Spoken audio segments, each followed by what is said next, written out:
وَلَقَدْ يَسَّرْنَا الْقُرْآنَ لِلذِّكْرِ فَهَلْ مِن مُّدَّكِرٍ۔ السلام علیکم ورحمۃ اللہ۔ آج کی کلاس میں ہم پڑھنے جا رہے ہیں اسم و حال۔ یہ بالکل نئی ٹرم ہے آپ کے لیے، ٹرمنالوجی سے آپ نے گھبرانا نہیں ہے، صرف ایک دفعہ پڑھیں دوسری دفعہ خود ہی سمجھ آ جائے گی۔ میتھمیٹیکل لینگویج ہے، رول سمجھیں، کنسیپٹ کلیئر کریں۔ تو سیکنڈ عربی کا جو لیول میں پڑھا رہا ہوں اس میں ہر چیز ایڈوانس لیول کی ہے، تاکہ لیول 1 بیسک، لیول 2 ایڈوانس۔ تو اسم و حال وہ اسم ہوتا ہے جو یہ بتاتا ہے کہ کام کس حالت میں، یعنی کہ کس کوالٹی میں، کس کنڈیشن میں ہوا، یعنی فاعل یا مفعول کی حالت بیان کریں۔ تو یہ وہ منصوب اسم ہے جو فعل کے وقت فاعل یا مفعول کی حالت بتائے۔ تو میں نے آپ کو بتایا نا، ایڈوانس لیول کی عربی سیکھنے سے آپ ایک امیجنیشن کر سکتے ہیں، جیسے آپ کے سامنے چیز پکچرائز ہو جائے گی کہ جو ہو رہا ہے وہ کیسے ہو رہا ہے، کون کر رہا ہے، کتنی دفعہ کر رہا ہے، کس کیفیت میں کر رہا ہے۔ دیکھیے ذرا اس کی آگے ڈیٹیل۔ سب سے پہلے یہ منصوب ہوتا ہے، اس پہ زبر آئے گی۔ نقرہ ہوتا ہے، کسی سوال کا جواب دیتا ہے، کیسا ہے، کس حالت میں ہے۔ مثال دیکھیں، جا وہ آیا، فعل ہے، اس کے اندر ہوا کہ ضمیر مستتر ہے۔ اگر یہ طالب مرفوع یہاں پہ فاعل نہیں ہوتا تو جا کا مطلب تھا وہ آیا، چونکہ اب فاعل ظاہر ہے تو پھر یہ جملہ بن گیا جا طالب، طالب علم آیا۔ اب وہ کیسے آیا، کس کیفیت میں آیا، فاعل اگر اس جملے میں، اب اس جملے میں کون ہے، فعل، فعل ہو یا فاعل ہو یا مفعول، کس حالت میں ہے یہ بتاتا ہے حال۔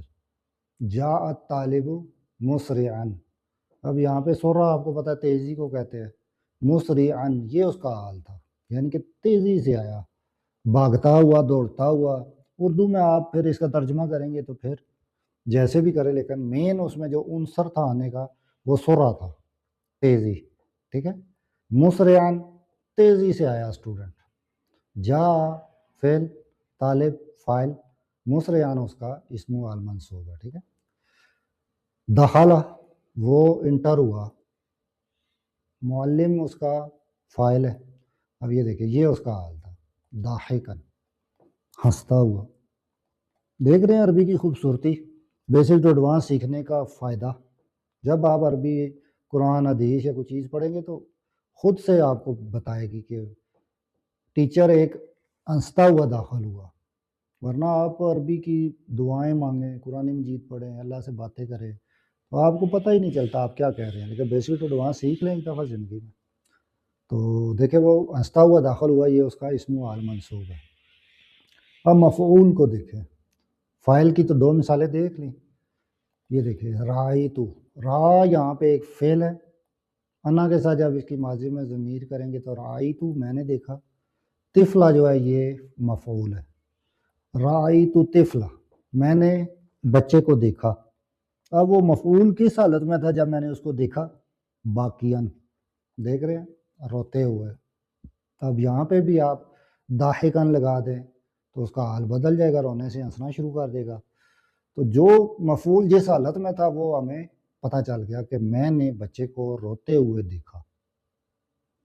رأیتو فعل پلس فاعل، طفلہ مفعول، باقیاً جو ہے یہاں پہ اسم و حال منصوب ہے، ہمیشہ منصوب۔ کیوں؟ فعل سے متعلق ہوتا ہے، اس کا وقت، عمل یا کیفیت بتاتا ہے، اس لیے اس پر زبر تنوین آتی ہے۔ اس کی عام صورتیں دیکھیں، جا وہ آیا، زید فاعل ہے یعنی زید آ گیا۔ اب کس حال میں آیا، راکباً، راکب اسم فاعل سوار، راکباً یعنی کسی چیز پہ سوار ہو کے آیا۔ اب دیکھیں اس کے ساتھ کوئی میں نے ترجمہ نہیں ایڈ کیا یہاں پہ، نہ اردو نہ انگلش، کیونکہ لیول 2 تک پہنچتے پہنچتے اگر آپ نے واقعی مجھے لیول 1 سے فالو کیا ہے تو یہاں آتے آتے آپ کو اب ترجمے کی حاجت ہی نہیں رہی۔ ہمیں اعراب اور وہی بتا دیتے ہیں کہ یہ فعل ماضی ہے اور یہ اس کا فاعل ہے اور یہ حال ہے، اسم و حال منصوب، کہ زید جو آیا ہے وہ سوار ہو کے آیا ہے۔ اب دیکھیں وجدہ، یہ ہمارے پاس ایک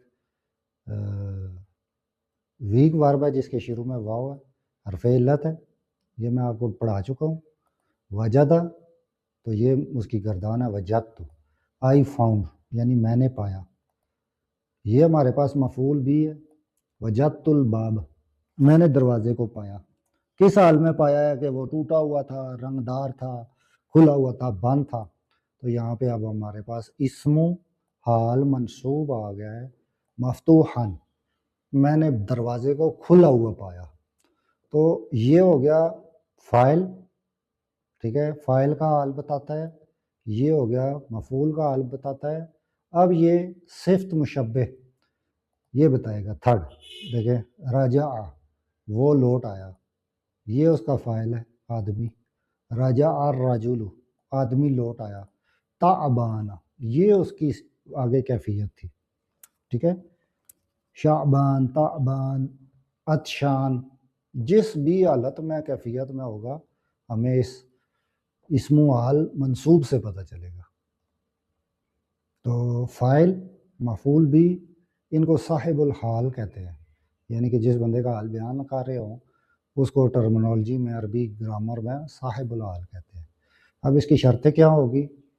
جیسے کہ اسم و حال نکرہ، منصوب اور صاحب حال معلوم ہونا چاہیے. قرآن مجید دیکھے جی، دیکھے ذرا.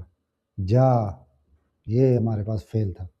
تو جب آپ ماضی میں گردان کریں تو واو الجماعت لگا ہوا ہے اس کے ساتھ. جاؤ اباہم عشاء یبکون، یعنی کہ وہ اپنے باپ کے پاس رات کو روتے ہوئے آئے. تو اس میں دیکھیں جا ایک فعل تھا، واو الجماعت لگا، ہم وہ آئے سب. اباہم اٹیچ پروناؤن ہے، ہم ابا فادر کو کہتے ہیں.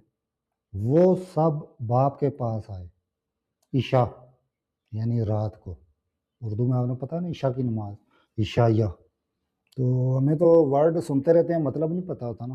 لنچ کو زورانہ کہتے ہیں، ڈنر کو عشائیہ کہتے ہیں. یہ ان کا اسم و حال منصوب ہے جمع کے لیے. یبکون یعنی روتے ہوئے آئے. ان کا حال کیا تھا؟ یہ جو اصحاب الحال ہیں باپ کے پاس رات کے وقت روتے ہوئے آئے. یہاں سے ہمیں پتہ چلا وہ کس حال میں باپ کے پاس آئے. تو اس طریقے سے آپ اگر بیسک ٹو ایڈوانس عربی سیکھتے ہیں تو انشاءاللہ آپ بغیر ترجمے کے مطلب سمجھیں گے. تو ان قریب یہ کورس کمپلیٹ ہوگا تو ہم انشاءاللہ قرآن و حدیث کا گرامیٹیکل انالسس روزانہ کی بنیاد پہ کیا کریں تاکہ یہ جو سیکھا ہے ہم اس کو یوز کر سکیں. اس کورس کو اپنے فرینڈ اینڈ فیملی کے ساتھ لازمی شیئر کریں.